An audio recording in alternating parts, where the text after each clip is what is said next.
প্রিয় দর্শক, আজকে দেখাবো বাংলাদেশ জামাতে ইসলামের যে মহাসমাবেশ, সেই সমাবেশ উপলক্ষে আমাদের মেট্রো রেলের উপর কী প্রভাব পড়ে।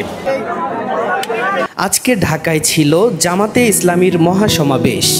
আমি সেখানে যাইনি, কিন্তু তার প্রভাব যেন ছড়িয়ে পড়েছিল পুরো শহর জুড়ে। মতিঝিল থেকে উত্তর যেতে আজ মেট্রো রেলে উঠে বুঝলাম এই শহরের জনস্রোত কতটা বিশাল হতে পারে।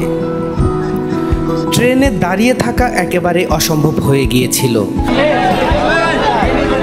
দীর্ঘ লাইনে দাঁড়িয়ে টিকিট কেটে ভাগ্যক্রমে আগে ভাগে উঠে একটা সিট পেয়ে যাই।